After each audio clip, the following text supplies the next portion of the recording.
Oi, glória a Deus. Obrigado, irmão Laerte. Quero saudar a todos com a graça e a paz do Senhor Jesus. Louvado seja o Senhor pelos cânticos e agora que Ele seja louvado também pela exposição, pela explicação, pela aplicação da Sua palavra, que é viva e eficaz. Porém, antes de entrarmos na mensagem propriamente dita deste culto de hoje, eu gostaria de iniciar fazendo uma oração, já que nós estamos no culto das primícias, primeiro culto da semana, estamos dedicando as primeiras horas para buscar ao Senhor. Eu gostaria que nós fizéssemos uma oração agora, consagrando não apenas este dia, mas esta semana ao nosso Deus. Então, vamos orar neste momento. Se você quiser ficar em pé, aí onde você está, na sua casa, se não puder, não tem problema. Vamos lá. Senhor Deus e amado Pai, eu quero agradecer ao Senhor, Pai. Eu quero reconhecer a Tua grandeza, a Tua existência, a Tua ação, Senhor, na semana que passou. Obrigado porque até aqui o Senhor tem nos ajudado, apesar de tantas dificuldades, Senhor, apesar de tantos espinhos. O Senhor tem estado conosco, tem nos dado a graça necessária, a força necessária, o poder, a sabedoria, Pai, aquilo que realmente nós precisamos. É verdade, Senhor, que nem tudo é como nós queremos, mas ao invés de reclamar, Senhor, nós temos que agradecer, porque temos um Pai que, se o filho pedir pão, não vai lhe dar pedra. Um Pai que responde às orações dos seus filhos da melhor forma possível. Então, Senhor, apesar da semana anterior não ter sido como nós gostaríamos que ela fosse, nós queremos, Pai, que ela tenha sido como o Senhor desejou, como o Senhor planejou, e é o que nós pedimos, Senhor, para esta semana. Que nesta semana, Senhor, nós sejamos ainda mais obedientes do que na semana passada. Nós tenhamos ainda mais desejo de buscar ao Senhor, de adorar ao Senhor, de sermos gratos, de darmos graças em todas as coisas, Pai, de buscarmos o Senhor na palavra, de buscarmos o Senhor na oração, Pai, que nesta semana nós sejamos ainda mais usados por Ti, que sejamos ainda mais ousados, Pai. Oportunidades o Senhor tem nos dado para compartilhar a Tua palavra, para compartilhar o Teu amor, Pai, e que nós venhamos a aceitar estas oportunidades. Usa-nos, Senhor, para a Tua honra e para a Tua glória. Oramos, Senhor, para aqueles que estão hospitalizados, que recebam, Senhor, a cura para a honra e glória do Senhor e se levantem para Te servir. Para aqueles que perderam entes queridos, que esta semana seja uma semana de conforto, Senhor, uma semana de refrigério, talvez não uma semana de entender, mas uma semana de sentir a presença do Senhor ao lado de cada um. Muito obrigado, entregamos este momento agora em Tuas mãos, consagramos esta semana ao Senhor, que ela seja conforme a Tua vontade, é o que eu peço e agradeço, em nome de Jesus Cristo, amém e amém. Glória a Deus. Que o que eu estou fazendo agora vire um hábito, e realmente no nosso culto das primícias, nós estejamos realmente consagrando as nossas vidas ao Senhor. Irmãos e amigos, eu não sei se o tempo está passando mais rápido do que antes. O que eu sei é que nós já entramos no mês de maio. Nós já estamos no 5º mês do ano de 2021. Parece incrível, mas de fato nós já entramos no 5º mês, que é chamado por muitos de um mês das noivas, e que também é chamado, não, na verdade não é chamado, é o mês no qual realmente nós celebramos o Dia das Mães. Então, nós percebemos que o 5º mês, o mês de maio, ele é um mês que tem um olhar, digamos assim, voltado de forma especial para as mulheres, para o sexo feminino. Assim como também a passagem na qual nós vamos meditar hoje, também tem um olhar especial para a questão das mulheres. Por favor, abra a palavra de Deus, se você a tem em sua casa, no livro de Deuteronômio, capítulo de número 22. Deuteronômio, capítulo de número 22. Estamos realizando este culto de forma inteiramente online. Estamos aqui na igreja apenas eu e o Laerte, mas graças a Deus, a partir do próximo final de semana nós já estaremos realizando os nossos cultos também presencialmente.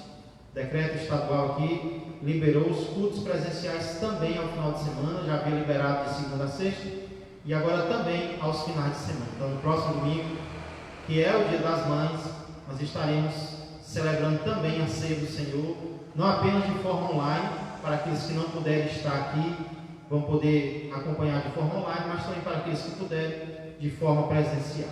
Louvado seja o nosso Deus, é mais um motivo para agradecermos a Ele. Irmãos, Deuteronômio capítulo 22. Nos 3 domingos anteriores, no nosso culto das primícias, nós meditamos nos versos 1 a 12. Os versos 1 a 12 são versos que tratam sobre leis diversas, sobre vários assuntos, sobre o que eu devo fazer com os problemas do meu próximo em relação aos animais, algo que ele perdeu, ou algo que está tendo problema em relação ao meu próximo, como eu devo reagir. E a Bíblia nos ensina que o problema dos outros é problema meu também, eu devo me envolver com os problemas. No verso 5 do capítulo 22, nós meditamos sobre roupas apropriadas a cada sexo. Não era da vontade de Deus que o homem vestisse roupa de mulher e nem a mulher roupa de homem, e nós tiramos lições em relação a isso. Nós não podemos ser aquilo que quisermos ser, não depende do nosso querer. Deus tem uma vontade para nós, nós devemos seguir essa vontade, e nós também não podemos vestir o que quisermos. As nossas vestimentas mostram aquilo no que nós cremos, a nossa teologia. E aí nos versos 6 a 12, nós estudamos sobre leis diversas em relação a detalhes da nossa vida.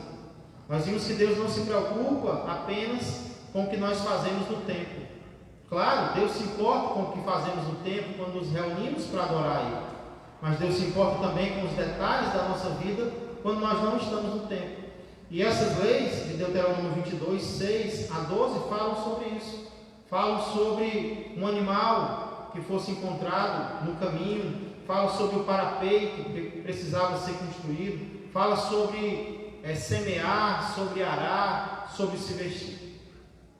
Já nos versos 13 a 30 do capítulo 22, o olhar da lei agora se volta para a questão sexual. Esse é o tema dos versos 13 a 30.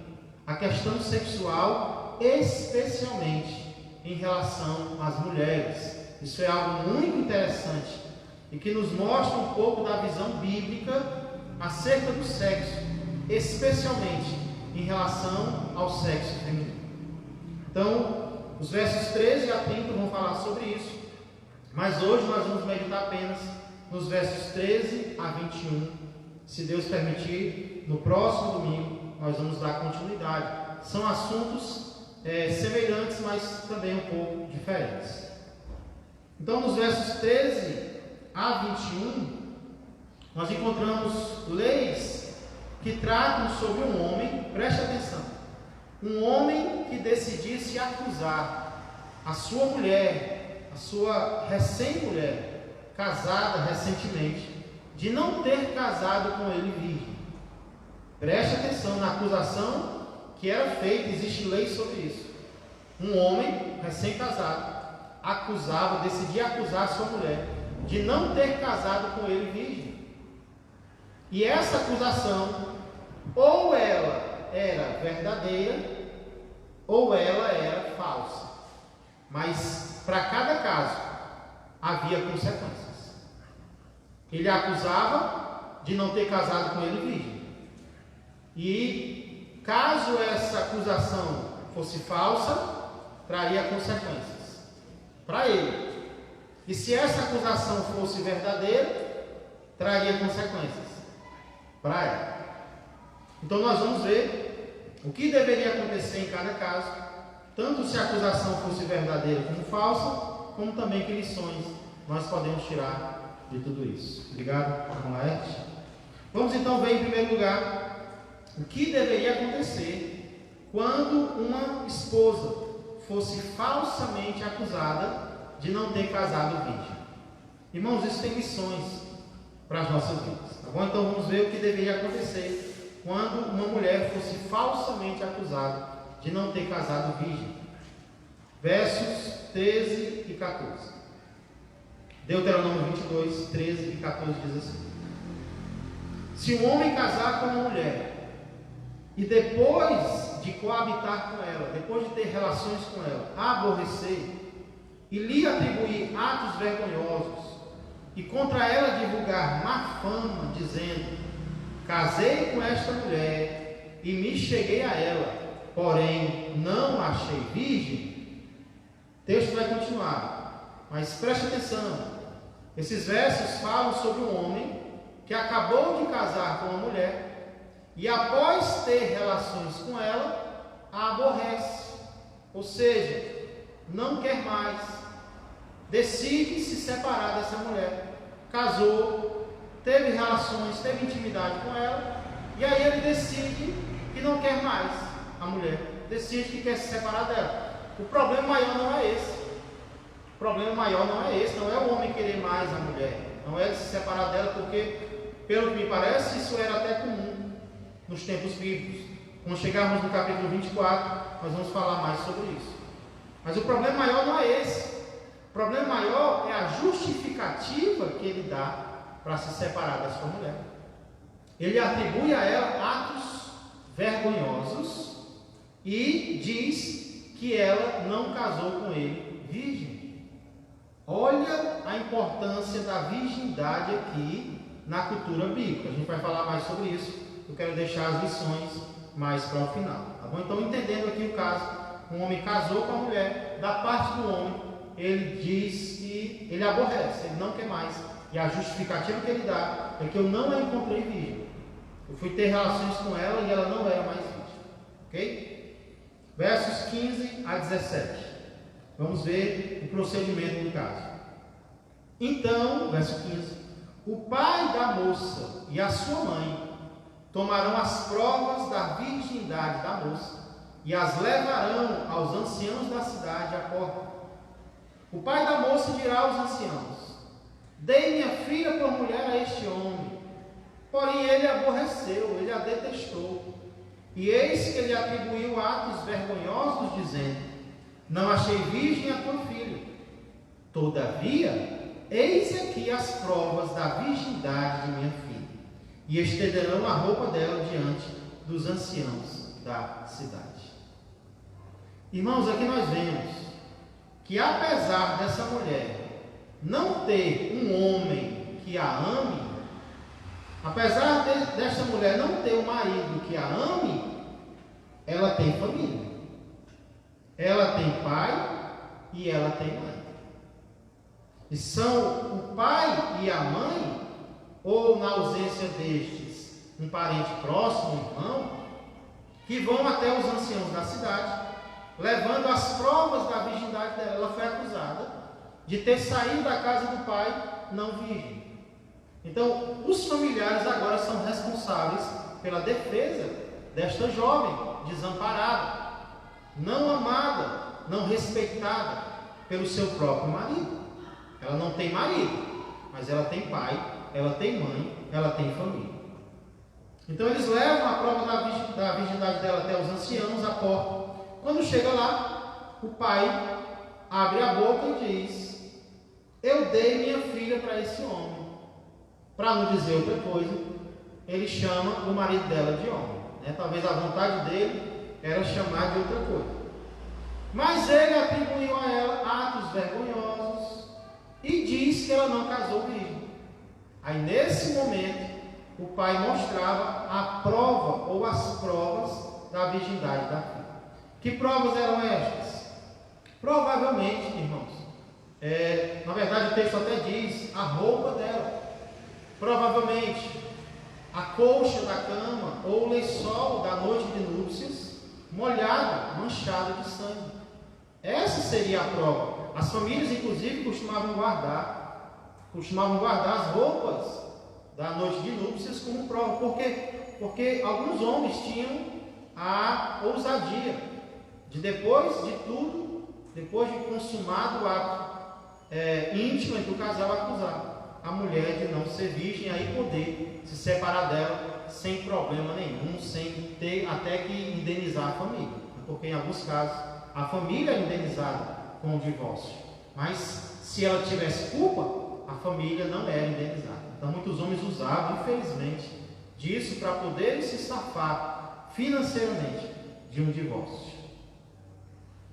Ficava então provado nesse caso que o homem estava mentindo com a intenção de se separar da sua esposa. O que deveria acontecer no caso dessa mentira? Versos 18 e 19 mostram: os quais os anciãos, recebendo a prova, tomarão o homem e o açoitarão, e o condenarão a 100 siclos de prata, e o darão ao pai da moça, porquanto divulgou má fama sobre uma virgem de Israel. Ela ficará sendo sua mulher, e ele não poderá mandá-la embora durante a sua vida. Eita Deus! Irmãos, ficou provado que o homem estava mentindo. Ficou provado que a moça era decente, ela não enganou o pai, ela não enganou o marido, ela casou virgem. Aí as consequências iriam para quem? Para quem acusou falsamente, para quem mentiu. Para quem mentiu, para quem mentir em um assunto como esse, ele mentiu. Então 3 consequências viriam sobre ele. Ele iria sofrer 3 coisas. Primeiro, ele seria açoitado. A palavra açoitar aqui, ela tanto é usada para disciplina verbal, né, aquela repreensão, aquele carão, como também para disciplina física. Então é provável que primeiro o homem recebeu um carão dos anciãos e depois ainda levou uma pisa. Foi açoitado fisicamente. Primeira coisa que ele sofria. Segunda, ele seria obrigado a pagar 100 ciclos de prata. Irmãos, um ciclo era aproximadamente 12 gramas. Então 100 ciclos de prata ia dar mais de 1 quilo de prata. Para aquela época era uma quantia considerável. Era uma indenização considerável. E ia para quem? Para o pai da moça. É como uma espécie de danos morais pelo que ele fez. Cuidado com a reputação ali. E aí, em último lugar, aquilo que ele planejava que acontecesse, que era se separar dela, agora ele não podia mais de jeito nenhum. Ela ia ser sua esposa para sempre. Isso, portanto, era o que deveria ser feito quando a acusação de falta de virgindade de uma recém-casada fosse falsa. Coisas graves iam acontecer com quem divulgasse essa má fama em relação a uma virgem de Israel. Porém, irmãos, existia outra possibilidade. Aqui é uma acusação falsa, mas tinha outra possibilidade. E é sobre isso que falam os versos 20 e 21. O que deveria acontecer quando a mulher fosse verdadeiramente acusada de não ter casado virgem? O que deveria acontecer quando a mulher fosse de fato acusada de não ter casado virgem e a acusação fosse verdadeira?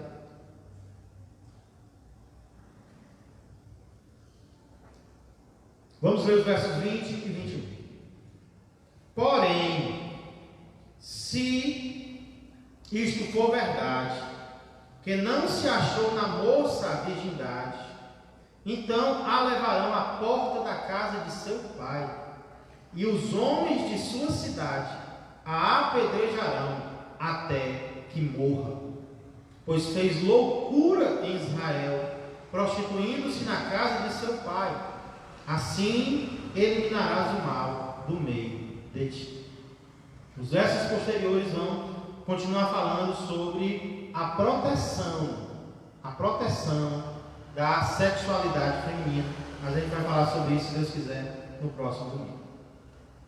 Irmão, se a pena do homem parecia dura para um homem que acusasse falsamente a sua esposa de não ter casado virgem, a pena para a acusação verdadeira, no caso da mulher, seria ainda pior. Seria ainda pior. Se fosse verdade o que ele disse, seria ainda pior. Porque caso ficasse realmente provado que ela não casou virgem, enganando assim tanto o seu pai como o seu marido, primeiro, ela deveria ser levada à porta da casa de seu pai. Olha, mais uma vez aqui a família envolvida, né? Seria levada à porta da casa do pai, talvez para mostrar que o pai também tem responsabilidade pela questão sexual da filha. E aí, os homens da sua cidade, da cidade dela, da cidade onde ela viveu, talvez para mostrar que a cidade também tem responsabilidade pelas suas virgens, iriam apedrejá-la até que ela morresse. Agora olha o motivo. O motivo é porque ela fez loucura em Israel, prostituindo-se na casa de seu pai. Irmãos, o que ela fez aqui não é chamado de adultério, porque ela ainda não estava casada. Porém é chamado por nomes tão pesados quanto o adultério. Primeiro é chamado de loucura em Israel, uma palavra muito usada na lei para se referir a crimes sexuais. Crimes sexuais na lei são chamados com essa palavra loucura. E aí ele diz prostituindo-se. É chamado de prostituição. Onde ela se prostituiu? Na rua? Não. Na casa de seu pai. Debaixo da autoridade do pai. Olha a responsabilidade aqui do pai e da mãe. Prostituição dentro da casa do seu pai. E aí ela ia morrer na porta da casa do pai, para mostrar que ele também pode ter tido responsabilidade em relação a isso. Irmãos, parece algo muito grave, mas só assim o mal seria eliminado do meio de Israel. Deus diz no final do verso 21, assim eliminarás o mal do meio de ti. Resumindo então, estas são as leis em relação ao homem que acusasse a sua mulher de não ter casado com ele virgem, tanto no caso da afirmação ser falsa, da acusação ser falsa, trazendo consequências para ele, como também no caso da acusação ser verdadeira, trazendo consequências para ela e para a família dela. E a pergunta que nós fazemos agora é: como isso se aplica às nossas vidas? Ou que lições nós podemos tirar disso? Nós cremos que toda a Escritura é inspirada por Deus e útil para o ensino, para a repreensão, para a correção, para a educação na justiça, a fim de que o homem de Deus seja perfeito e perfeitamente habilitado para toda boa obra. Então toda a Bíblia vai trazer lições para as nossas vidas, aqui eu queria destacar pelo menos 3. Primeira delas, a importância de zelar pela reputação alheia. A importância de preservar, de respeitar a reputação dos outros. O que nós vemos aqui? Nós vemos um homem que acha que pode sair por aí falando mal de alguém. No caso, esse alguém é uma mulher frágil, a mulher dele. Ele acha que pode sair por aí falando mal da mulher dele, dizendo que ela fez isso ou aquilo, e ele vai sair ileso com isso. Ele vai se dar bem. Porém, ele não sai ileso. Ele tem que pagar as consequências do que ele disse. Ele tem que pagar as consequências das suas palavras. E assim também é nos dias de hoje. Existem punições para crimes contra a honra. Existem punições no Código Penal brasileiro para crimes contra a reputação de alguém. Infâmia, difamação, calúnia. Existe. Mas mesmo que não existisse, irmãos, amigos, existe um Deus que vela pela reputação das suas criaturas, né? Existe um Deus que odeia a mentira, que odeia a fofoca, que odeia o boato. Então nós, cristãos, estou me dirigindo principalmente a cristãos, nós devemos ter muito cuidado com aquilo que nós dizemos sobre alguém, ou alguém próximo a nós, ou alguém distante, né? Quanto mais próximo, maior a responsabilidade. mas vale para alguém distante também. Nós não podemos achar que palavras não valem nada, que nós podemos dizer o que quisermos sobre as pessoas. Ei, podemos pagar por isso, podemos ser açoitados pelo nosso Deus por isso. Então, cuidado com o que você tem dito sobre as pessoas. Diga aquilo que é verdadeiro e não apenas o que é verdadeiro, o que é necessário. Porque às vezes é até verdade, mas não é preciso você dizer isso, você comentar isso com determinadas pessoas.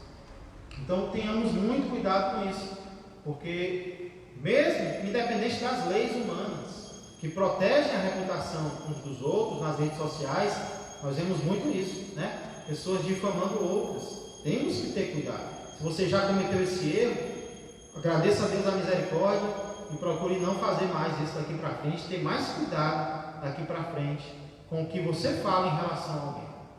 Tenha certeza do que você está dizendo e que é necessário você dizer, porque aquilo vai ajudar a resolver o problema. Se não for para resolver, é melhor se calar. Então eu vejo aqui a importância de zelar pela reputação alheia. Segunda lição que eu tiro aqui é sobre a importância de zelar pela própria família. Família que é envolvida no caso. Infelizmente, nós vemos cada vez mais por parte dos jovens um desprezo pela família, um desprezo pelo pai, um desprezo pela mãe, né? Os amigos são mais importantes, ouvem mais as amizades da mesma idade do que o pai ou a mãe. Mas eu pergunto, quem é que mais sofre quando algo não dá certo, né, com o sujeito? Quando o casamento vai mal, quem é que está ali muitas vezes para ajudar? Quem é que recolhe o rapaz ou a moça na sarjeta, na lama? Quem é que vai lá? Os amigos muitas vezes não vão, mas o pai, a mãe, os irmãos estão lá para defender a honra, para defender a reputação. E se não, quando é o caso de realmente ter cometido algo, cai em cima de quem?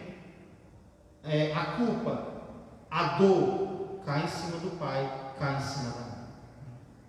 Então é por isso que pai, mãe, irmãos, tem que ter um lugar muito especial no coração da gente.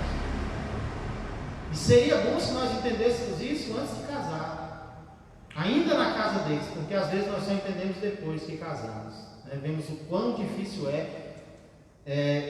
há quem diga que só entende o que o pai ou a mãe sofre depois que tem filho. E é verdade, você entende, você volta e você compreende muitas coisas que você fez, seu pai e sua mãe sofrer, a preocupação, você queria voltar no tempo. Então, filhos que ainda estão na casa dos pais, aproveite, honre, valorize, ame, demonstre. Porque há poucos anos atrás, uma jovem aqui da igreja me procurou no Dia dos Pais e com lágrimas nos olhos ela disse: pastor, me arrependo de não ter respeitado meu pai enquanto ele era vivo. O pai dela tinha falecido há pouco tempo e ela se arrependia disso. Então, se seus pais ainda estão vivos, respeite-os, valorize-os, porque são eles que estão ali sofrendo com você. E a família, até quando os familiares erram, precisam estar juntos. Não para concordar com o erro, mas para sofrer as consequências com a pessoa. Então, vamos valorizar a nossa família. Vamos valorizar a nossa família, pais, vamos valorizar os filhos, vamos valorizar os nossos pais. Essa é a segunda lição. A terceira lição, para nós encerrarmos, a importância de zelar pela própria reputação. A primeira lição foi sobre zelar pela reputação alheia. Cuidado com o que nós falamos sobre os outros. Mas, irmãos, antes disso, eu tenho que zelar pela minha própria reputação. Você vê aqui que o que salvou ou condenou essa mulher foi o fato da acusação ser verdadeira ou falsa. E aqui eu aprendo uma lição. Eu não posso decidir o que vão dizer sobre mim. Isso eu não posso controlar. Mas eu posso decidir se o que vão dizer sobre mim é verdadeiro ou falso. Então, o que vão dizer sobre mim eu não controlo, mas eu posso controlar se o que estão dizendo, se o que vão dizer é verdadeiro ou é falso. Especialmente, irmãos, no caso aqui, a ênfase é sobre questões sexuais. E aqui eu aproveito para perguntar: se alguém decidisse nos acusar, a mim e a você, de desvios sexuais, essa acusação seria verdadeira ou seria falsa? Se alguém decidisse colocar nas redes sociais um desvio sexual, seja como jovem, como casado, isso seria verdadeiro ou falso? Nós não podemos controlar o que vão fazer, as consequências vão vir, mas nós podemos controlar se vai ser verdadeiro ou falso. Então, precisamos ter cuidado com a nossa pureza sexual. É isso que vai definir se nós seremos salvos ou condenados de acordo com o padrão do nosso Deus. E o que é interessante aqui, irmão Laércio, é que a ênfase é dada à mulher, né? Eu sei que parece até machismo da parte da Bíblia, mas tanto na Bíblia quanto na cultura existe uma cobrança maior em relação à pureza e à virgindade feminina. Tanto é que não cobra do homem aqui que na noite de núpcias ele fosse virgem. Não tinha nem como provar isso, né? Não se cobra do homem, mas se cobra da mulher, inclusive provas da mulher. É assim na Bíblia. Vou falar mais sobre isso, se Deus quiser, na próxima semana, precisamos entender isso. E é assim também na cultura. Inclusive, alguns dicionários, um pouco mais antigos, eles se referiam à virgindade como uma característica feminina. Se não me engano, o Webster, ele fala um pouco, ele pende um pouco por esse lado. Então, nós vemos que tanto na Bíblia como na cultura, essa é uma cobrança maior ao sexo feminino. Porém, queria enfatizar aqui, que apesar da ênfase bíblica e cultural ser em relação à virgindade feminina, infelizmente tem se perdido muito isso, hoje é quase um defeito, né, a mulher ser virgem, mas apesar da ênfase ser na mulher, biblicamente, a responsabilidade é de todos, inclusive do menino, inclusive do homem. Então eu queria encerrar fazendo dois convites. Primeiro, aos que estão me ouvindo e ainda são virgens, eu queria dizer que apesar da nossa sociedade estar combatendo a virgindade, porque é exatamente isso, a nossa sociedade pervertida, ela enfatiza o ato sexual entre os jovens, distribui camisinha, né? Ensina como fazer. Apesar disso, biblicamente falando, a virgindade ainda é uma virtude, a virgindade ainda é uma qualidade. Então, se for preciso continuar nadando contra a maré, continue nadando contra a maré. Se você, rapaz, especialmente moça, ainda é virgem, na casa do seu pai, seja lá onde for, continue pedindo graça a Deus, continue lutando contra a cultura, continue lutando contra a carne, os desejos da carne, porque isso vai trazer consequências boas para você quando o casamento vier. E mesmo que ele não venha, a pureza sempre traz recompensa. Sempre traz recompensa aos olhos de Deus. Pastor, mas eu não sou mais virgem, eu sou um jovem que não conheci Jesus, tive relações ainda na minha juventude, ou talvez você já é casado, claro, não é mais virgem. A questão da pureza não é apenas a virgindade, ela vai depois também. Então, independente do seu estado, de como você está agora, não é mais virgem, já casou, procure ser puro daqui para frente. Lute pela pureza, onde quer que você esteja na sua vida. Como jovem, já teve relações, infelizmente, não deveria ter acontecido, aconteceu, foi um erro, foi, mas daqui para frente você vai lutar para se manter puro, pura, diante do Senhor. No seu casamento, o casamento também tem tentações sexuais, tem, mas Deus nos dá graça, Deus nos dá força E nós vamos continuar lutando pela nossa pureza, porque isso vai servir até para a nossa reputação. E não apenas isso, irmãos, que possamos ajudar outros. Essa palavra que eu estou dando serve para mim e serve para você. Então você que está entendendo agora o que a Bíblia diz sobre o sexo, vamos meditar mais sobre isso depois. Divulgue para outras pessoas, aconselhe pessoas, aconselhe jovens, aconselhe seus filhos, suas filhas, seus parentes, para que sejamos mais puros, cada vez mais puros aos olhos de Deus. Que possamos zelar pela reputação alheia, que possamos zelar pela nossa família e que possamos zelar pela nossa própria reputação. Que Deus tenha misericórdia de nós, que Deus nos ajude a fazermos aquilo que Ele quer e não aquilo que nós queremos. Vamos orar em nome de Jesus. Senhor Deus, amado Pai, mais uma vez eu quero agradecer pela Tua palavra, agradecer, Senhor, porque ela é viva e eficaz, e ela fala, Senhor, exatamente sobre aquilo que nós estamos enfrentando. Senhor, grande é a batalha contra a impureza, tanto, Senhor, entre os jovens, como também entre os casados. Senhor, o diabo está aí para nos convidar, está aí para nos incentivar a não termos cuidado nesta área. Senhor, nós vemos que a nossa cultura cada vez mais incentiva os jovens às práticas sexuais irresponsáveis, mas, Pai, não é assim. Na Tua palavra não é assim, segundo a Tua vontade, nós entendemos.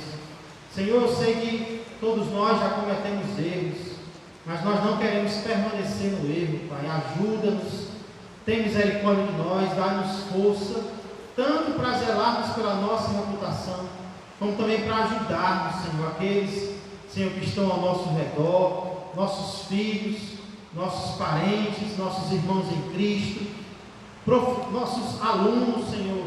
Existem professores cristãos, existem líderes cristãos, pessoas que estudam na faculdade, no seu trabalho, têm contato, Senhor, talvez com um amigo ou uma amiga que comete adultério. Então, Senhor, ajuda-nos a sermos influência para essas pessoas, influência positiva, porque eu creio que o Senhor está vendo tudo isso e o Senhor é honrado por meio de tudo isso.